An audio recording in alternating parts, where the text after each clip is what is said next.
अस्सलाम वालेकुम। उम्मीद करती हूँ आप सब ठीक होंगे। वीडियो का टॉपिक आप ऑलरेडी देख चुके हैं। हमारे यहाँ ऐसा होता है कि जब बच्चा पैदा होता है तो उसके बाल काटे जाते हैं, उसकी ट्रिम की जाती है और इससे मुतालिक काफ़ी बातें बनी हुई हैं। तो आज हम यही चीज़ डिस्कस करेंगे कि बच्चे की ट्रिम करानी चाहिए या नहीं करानी चाहिए, इससे हमारे बच्चे को कोई फ़ायदा हो रहा है या नहीं फ़ायदा हो रहा। और सबसे बड़ी बात जो बनी हुई है वो ये कि बच्चे की हम जितनी ज़्यादा दफ़ा ट्रिम कराएंगे, बच्चे के बाल उतने ही ज़्यादा अच्छे होंगे और बच्चे के बालों की ग्रोथ भी ज़्यादा होगी। सबसे पहले तो आपने ये चीज़ समझनी है कि आपके बच्चे के सर पर उतने ही बाल होंगे जितने कि आपके बच्चे के सर पर हेयर फॉलिकल्स हैं। दूसरी बात ये है कि जब बच्चे के बाल बढ़ जाते हैं तो हम देखते हैं कि जो बच्चे के बालों की टिप होती है वो काफ़ी थिन होती है, वो पतली होती है।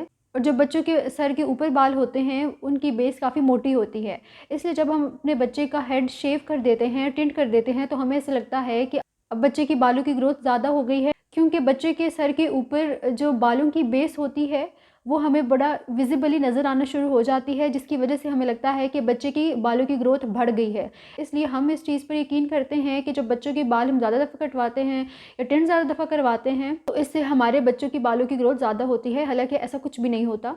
एक बात का आपने ख्याल रखना है कि पैदाइश के वक्त अगर इवन आप अपने बच्चे के बाल नहीं भी कटवा रहे तो 4 माह तक आपके बच्चे के बाल खुद ब खुद झड़ना शुरू हो जाते हैं और उसकी जगह नए बाल आना शुरू हो जाते हैं। मुख्तसर यही है कि ये टोटली आपकी मर्ज़ी है और आपकी चॉइस है कि आप अपने बच्चे की टिंट करवाना चाहते हैं या नहीं करवाना चाहते। ये चीज़ कहना कि हम अपने बच्चे के बाल इसलिए कटवा रहे हैं, उसकी टिंट इसलिए करवा रहे हैं कि उसकी हेयर ग्रोथ ज़्यादा होगी, ऐसा कुछ भी नहीं है। सिर्फ़ और सिर्फ हेयर ग्रोथ हमें इसलिए ज़्यादा लगती है कि हेड शेविंग के बाद जो हेयर बेसिस होती हैं वो हमें विजिबली नज़र आना शुरू हो जाती हैं। बाकी ये टोटली आप पर है कि आप अपने बच्चे की टिंट कराना चाहते हैं या नहीं कराना चाहते। उम्मीद करती हूँ आज आपको हमारी वीडियो पसंद आई होगी। अपना ख्याल रखिएगा। अल्लाह हाफ़िज़।